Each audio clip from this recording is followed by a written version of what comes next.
Hello दोस्तों, मैं हूं राजवीर। स्वागत करता हूं इस एप्पल यूट्यूब चैनल में। तो आज हम बात करने वाले हैं टिकटॉक वर्सेस यूट्यूब के बारे में, क्योंकि कुछ दिनों पहले एक बहुत बड़ी कंट्रोवर्सी क्रिएट हुई थी, जिसमें कुछ टिकटॉक के बड़े क्रिएटर और यूट्यूब के रोस्टिंग कम्युनिटी के बीच कुछ प्रॉब्लम हो गई थी, जिसमें कि बहुत सारे टिकटॉकर ने यूट्यूबर के बारे में वीडियो बनाया और बहुत सारे यूट्यूबर ने टिकटॉकर के बारे में वीडियो बनाया। तो एक तरह से टिकटॉक वर्सेस यूट्यूब का वार स्टार्ट हो गया। इसमें बहुत से लोगों को हेट और बहुत से लोगों को सपोर्ट मिल रहा है। दोनों ही तरफ से बड़े बड़े क्रिएटर ने इस कंट्रोवर्सी पर रिएक्ट किया है, जैसे टिकटॉक की तरफ से टीम 07 और यूट्यूब की तरफ से कैरी मीनाती। तो आज बेसिकली हम लोग बात करने वाले हैं टिकटॉक वर्सेस यूट्यूब के कंपैरिजन के बारे में, जिसमें हम बहुत सारी बातों पर डिस्कस करेंगे, जैसे कि ये सब कब से स्टार्ट हुआ, इनके यूजर्स कितने हैं, लीगल या कॉपीराइट के बारे में, और बहुत सारे पहलुओं पर बात करेंगे और कंपैरिजन करेंगे कि एक्चुअल में कौन ऐप कितना बड़ा है। इस टिकटॉक वर्सेस यूट्यूब के वार में कौन विनर है। तो चलिए कंपैरिजन स्टार्ट करने से पहले डिस्कस करते हैं कि ये कंट्रोवर्सी कब से स्टार्ट हुई। अगर देखा जाए तो यूट्यूबर बहुत समय पहले से ही टिकटॉकर के ऊपर रोस्ट वीडियो बनाते आ रहे हैं, लेकिन जब हरियाणा के एक फेमस यूट्यूबर इल्विस यादव ने बहुत सारे टिकटॉकर पे रोस्ट वीडियो बनाया और उसी वीडियो में अपने 12th की क्लासमेट रिवॉल्वर रानी को भी घसीट दिया, मेरे कहने का मतलब उनके ऊपर भी रोस्ट किया, जिस पर रिवॉल्वर रानी रिएक्ट किया और बातें बोली कि किसी को भी बॉडी शेमिंग नहीं करनी चाहिए। फिर ऐसे करते करते कुछ टिकटॉकर ने वीडियो बनाया और फिर कुछ यूट्यूबर ने रिप्लाई में रोस्ट वीडियो बनाया।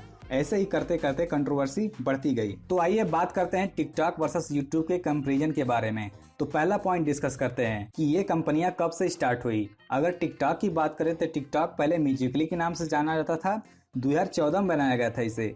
फिर उसके बाद एक बाइट डांस की कंपनी ने 2017 में इसे खरीद लिया।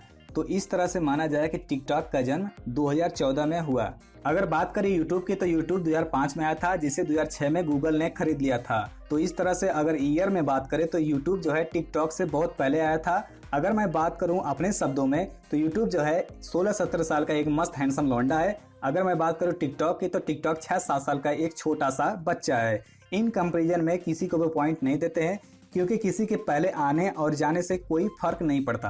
तो चलिए बात करते हैं दूसरे पॉइंट की। इस पॉइंट में बात करेंगे कि इनके यूजर्स कितने हैं। पहले टिकटॉक की, अगर टिकटॉक की बात करें तो कुल एक्टिव ग्लोबल यूजर्स हैं 800 मिलियन। वही इंडिया में बात करें तो 119 मिलियन एक्टिव यूजर्स इंडिया में हैं। अब बात करते हैं यूट्यूब की। यूट्यूब के ग्लोबल एक्टिव यूजर्स हैं 2 बिलियन, आई रिपीट 2 बिलियन। वही इंडिया में बात करें तो एक्टिव यूजर्स 265 मिलियन यूजर्स हैं। तो यूजर्स की बात करें तो यूट्यूब जो है टिकटॉक से कहीं आगे है, इसलिए यूट्यूब को मिलते हैं 1 पॉइंट। अगले पॉइंट में डिस्कस करते हैं कि इन प्लेटफॉर्म के हेडक्वार्टर्स और ऑफिसेस कहाँ हैं। अगर हेडक्वार्टर्स की बात करें तो टिकटॉक का हेड ऑफिस यूएस में है और यूट्यूब का हेड ऑफिस कैलिफोर्निया में है। अगर ऑफिसेस की बात करें तो टिकटॉक का office Los Angeles, New York, London, Paris, Berlin, Dubai, Mumbai, Singapore, Jakarta, Seoul और टोक्यो में है। अगर यूट्यूब के ऑफिसेस की बात करें तो US, Brazil, Toronto, Paris, Berlin, Mumbai, Dubai, London और मैनाटो में है। तो इस हिसाब से देखा जाए तो दोनों ही कंपनियों ने लगभग सभी देशों में ऑफिसेस खोल रखी हैं। तो इसलिए दोनों ही कंपनी को मिलेंगे एक पॉइंट।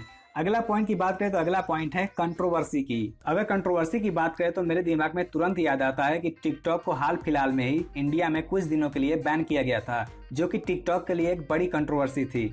वही यूट्यूब की बात करें तो यूट्यूब चाइना में बैन है, लेकिन ये किसी प्रकार का कंट्रोवर्सी नहीं हुआ है, क्योंकि यूट्यूब चाइना में आया ही नहीं। दोस्तों, मैं एक बात यहाँ पर क्लियर करना चाहता हूँ कि मैं यहाँ पर ऐप्स की कंट्रोवर्सी की बात कर रहा हूँ, ना कि किसी क्रिएटर के कंट्रोवर्सी की। इस तरह से यूट्यूब जो है कंट्रोवर्सी से काफी दूर रहता है, जबकि टिकटॉक समय समय पर कंट्रोवर्सी में पड़ता रहता है। तो इस तरह से मेरे हिसाब से यूट्यूब काफी हद तक सेफ है।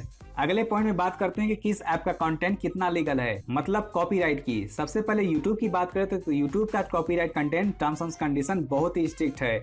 अगर इसमें कोई भी किसी का भी कंटेंट जरा से भी यूज करता है, जैसे ऑडियो क्लिप या वीडियो का स्क्रीनशॉट कोई दूसरा यूज करता है, तो यूट्यूब का एल्गोरिथम उसे डिटेक्ट कर लेता है और ओरिजिनल क्रिएटर को राइट देता है कि उसे हटवाना चाहे तो हटवा सकता है। यही अगर टिकटॉक की बात करें तो टिकटॉक लगभग सभी बड़ी बड़ी म्यूजिक कंपनियों से टाई अप किया हुआ है, ताकि उनके म्यूजिक का यूज उस ऐप के क्रिएटर खुल के कर सके। लेकिन वही टिकटॉक के क्रिएटर के कंटेंट की बात करें तो किसी भी क्रिएटर के पास कोई भी ऐसा ऑप्शन नहीं होता है कि अगर उसका कोई भी कंटेंट यूज करता है तो वो हटवा सके, और इसी वजह से टिकटॉक पे किसी के कंटेंट को उतना क्रेडिट नहीं दिया जाता। ऐसा नहीं है कि यूट्यूब पर कॉपीराइट कंटेंट बहुत ज्यादा यूज होता है। अब भी यूट्यूब पर बीबी के वांस के बहुत सारे फेक चैनल है, लेकिन बीबी को ये राइट है या ऑप्शन है कि वो चाहे तो सारे फेक चैनल को बंद करवा सकता है, जबकि टिकटॉक में कोई ऐसा ऑप्शन नहीं है। तो इस मामले में भी यूट्यूब एक कदम आगे है टिकटॉक से। अब अगले पॉइंट में बात करते हैं कि ये ऐप्स अपने यूजर्स के लिए क्या क्या करते हैं। तो इसमें बात करें तो दोनों ही ऐप्स का एआई सिस्टम बहुत ही स्मार्ट तरीके से काम करता है। दोनों ही ऐप आपको आपके एक्टिविटी के हिसाब से कंटेंट सजेस्ट करते हैं, और दोनों ही ऐप्स अपने ग्लिच बग को बहुत जल्दी फिक्स कर लेते हैं। और साथ ही साथ टिकटॉक जो है अपने व्यूवर्स को एक्सीडेंटल या फिर स्टंट वाले वीडियो में वार्निंग देता है, वही यूट्यूब में एज डिटेक्शन का ऑप्शन होता है। तो इस टॉपिक में दोनों ही ऐप्स को मिलते हैं एक पॉइंट। मेरा अगला टॉपिक बस थोड़ा सा चेंज है कि ये ऐप अपने कंटेंट क्रिएटर के लिए क्या क्या करते हैं। अगर टिकटॉक की बात करें तो टिकटॉक अपने क्रिएटर के लिए समय समय पर सरप्राइज गिफ्ट सेंड करता है, जिसमें कि आपका टी शर्ट वगैरह चीज होते हैं। और वही यूट्यूब अपने क्रिएटर के लिए प्ले बटन सेंड करता है। एक तरफ टिकटॉक अपने क्रिएटर और ऑडियंस के लिए पार्टी ऑर्गेनाइज करवाता है, और दूसरी तरफ यूट्यूब जो है अपने क्रिएटर और ऑडियंस के लिए यूट्यूब फैन फेस्ट करवाता है, जो कि डेफिनेटली टिकटॉक के पार्टी से बहुत बड़ा होता है। और यूट्यूब जो है ऐसी फैन फेस्ट 2-3 जगहों पर करवाता है। वही यूट्यूब अर्निंग के मामले में एक कदम आगे रहता है अपने क्रिएटर को वीडियो पर एड्स लगाने के ऑप्शन देके, जबकि टिकटॉक ऐप में अर्निंग का कोई ऑप्शन नहीं होता है। दोस्तों टिकटॉक ऐप में अर्निंग के ऑप्शन को लेकर मैं श्योर नहीं हूँ कि कोई ऑप्शन होता है कि नहीं होता है। अगर टिकटॉक में कोई ऐसा इनबिल्ट ऑप्शन हो तो कमेंट सेक्शन में मुझे जरूर बताइएगा। तो अगर फाइनली देखा जाए तो यूट्यूब जो है अपने क्रिएटर के लिए टिकटॉक के मुकाबले बहुत कुछ करता है। नेक्स्ट टॉपिक पर डिस्कस करें तो किस पे सक्सेस होना या पॉपुलर होना ज्यादा आसान है। देखा जाए तो दोनों ही ऐप पर सक्सेस होने के लिए काफी मेहनत करना पड़ता है, इतनी आसानी से पॉपुलैरिटी नहीं मिलती। लेकिन टाइम ड्यूरेशन के देखा जाए तो यूट्यूब पे लोग सालों लगा देते हैं, वही टिकटॉक पर लोग यूट्यूब के मुकाबले जल्दी पॉपुलर हो जाते हैं। तो डेफिनेटली टिकटॉक पे फेमस होना यूट्यूब के मुकाबले ज्यादा आसान है। नेक्स्ट टॉपिक में बात करते हैं किस ऐप की तरफ कंपनियां ज्यादा अट्रैक्ट होती हैं। तो इस टॉपिक में टिकटॉक जो है बाजी मार लेता है, बिकॉज ऑफ ह्यूज ऑडियंस। क्योंकि टिकटॉक एक न्यू प्लेटफॉर्म है तो उसे लोग फ्रिक्वेंटली यूज करते हैं। वही अगले टॉपिक है कि किस ऐप पर कंपनियां ज्यादा ट्रस्ट करती है। तो इस टॉपिक पे बाजी मारता है यूट्यूब, क्योंकि यूट्यूब जो है गूगल का प्रोडक्ट है और टिकटॉक एक चाइनीज प्रोडक्ट है। तो हम लोग अगले टॉपिक में डिस्कस करते हैं कि इन दोनों ही ऐप के क्रिएटर कहां से पैसे कमाते हैं। अगर टिकटॉक की बात करें तो टिकटॉक के क्रिएटर ज्यादातर ब्रांड प्रमोशन से पैसे कमाते हैं और लाइव कंसर्ट से पैसे कमाते हैं। और कुछ टिकटॉकर को बॉलीवुड में भी चांस मिलने लगा है, जिसमें जाने मानी म्यूजिक कंपनियां टिकटॉकर्स को अपने म्यूजिक वीडियो में भी चांस दे रही हैं। तो ये टिकटॉकर्स के लिए एक अच्छी बात है। अगर दूसरी तरफ यूट्यूबर की बात करें तो यूट्यूबर जो है स्पॉन्सर से पैसे कमाते हैं। कंपनियों के लाइव कंसर्ट में यूट्यूबर को बुलाया जाता है और बॉलीवुड में भी कुछ यूट्यूबर को चांस मिलता रहता है। और साथ ही साथ यूट्यूब ओरिजिनल्स, जो कि यूट्यूब का खुद का एक प्रोग्राम होता है, जिसमें यूट्यूब खुद अपने लिए कंटेंट तैयार करता रहता है, जिसमें यूट्यूबर को फीचर करता है। और यूट्यूबर्स एडसेंस से भी पैसे कमाते हैं। तो अगर ओवरऑल देखा जाए तो कमाई के मामले में यूट्यूब जो है ज्यादा अपॉर्चुनिटी देता है। लेकिन मेरे हिसाब से दोनों ही प्लेटफॉर्म के क्रिएटर के बहुत सारे रास्ते होते हैं कमाई करने के लिए। अब डिपेंड क्रिएटर के ऊपर करता है कि इसका फायदा उठा पाता है कि नहीं।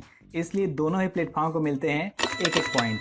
दोस्तों ये हमारा लास्ट टॉपिक होगा जिसमें हम डिस्कस करेंगे कि इन दोनों ही ऐप की कमाई कितनी है। अगर टिकटॉक ऐप की बात करें तो टिकटॉक ऐप 2019 में लगभग $250 मिलियन का रेवेन्यू जनरेट किया था।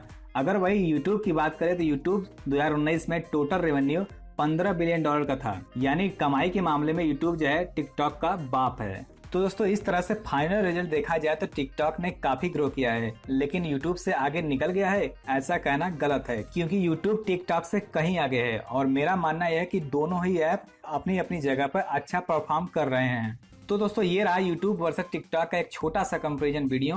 अगर आपको लगता है कि कोई भी टॉपिक छूट गया है जिसे मुझे जरूर ऐड करना चाहिए था तो आप जरूर कमेंट सेक्शन में बताइएगा, मैं उसे पिन कर दूंगा। अगर दोस्तों आपके पास कोई सुझाव है या फिर आप चाहते हैं कि मैं किसी और ऐप पे फुल डिटेल्स लेकर वीडियो लाऊं तो आप कमेंट सेक्शन में जरूर बताइएगा। वीडियो को शेयर कीजिएगा, चैनल को सब्सक्राइब कीजिएगा और एक लाइक का बटन जरूर ठोकिएगा। इसी के साथ चलते हैं। जय हिंद, जय भारत, बाय बाय।